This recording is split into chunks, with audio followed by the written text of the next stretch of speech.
पुंडलिक वरदा हरी विठ्ठल, श्री ज्ञानदेव तुकाराम, पंढरीनाथ महाराज की जय.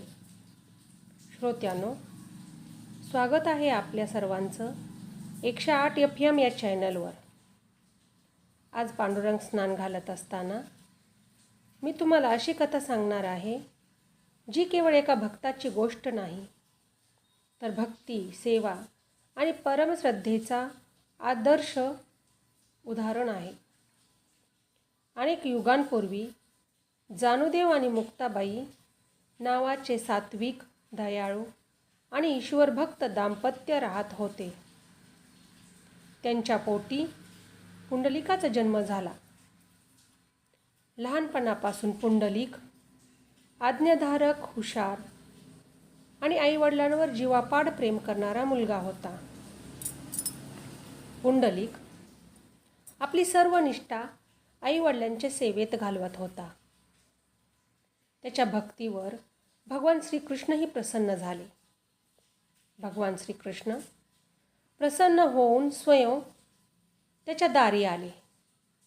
त्यावेळी पुंडलिक त्याच्या आईवडिलांची सेवा करत होता. तेव्हा पुंडलिक नम्रपणे भगवान श्रीकृष्णाला म्हणाले, प्रभू, मला क्षमा करा. मी आधी आईवडिलांची सेवा पूर्ण करतो. तोपर्यंत तुम्ही ही वीट घ्या आणि या विटेवर उभा राहा. आई वडील झोपी गेल्यानंतर पुंडलिक भगवान श्रीकृष्णाच्या चरणी नतमस्तक झाले. तेव्हा भगवान श्रीकृष्ण पुंडलिकाची भक्ती पाहून गदगद झाले. आई वडिलांवरची निष्ठा पाहून गदगद झाले आणि भगवान श्रीकृष्ण पुंडलिकाला प्रसन्न झाले आणि म्हणाले, माग, तुला काय वरदान मागायचं आहे ते माग. तेव्हा भक्त पुंडलिकांनी,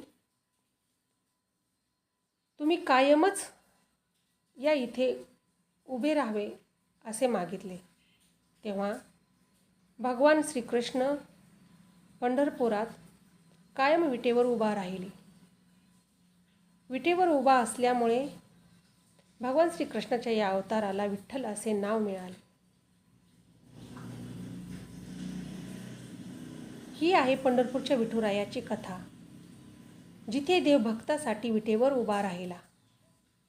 आजही लाखो वारकरी आषाढी एकादशीला ढोल, ताशे, टाळ, मृदंग, झेंडे, पताका घेऊन नाचत गाजत पंढरपूरला विठुरायाचं दर्शन घेण्यासाठी येतात.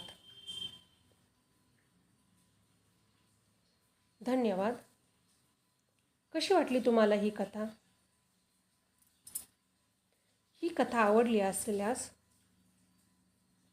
तुम्ही या व्हिडिओला नक्की लाईक करा.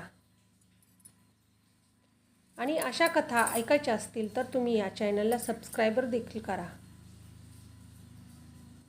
आणि कमेंटमध्ये जय हरी विठ्ठल लिहा. जय हरी विठ्ठल.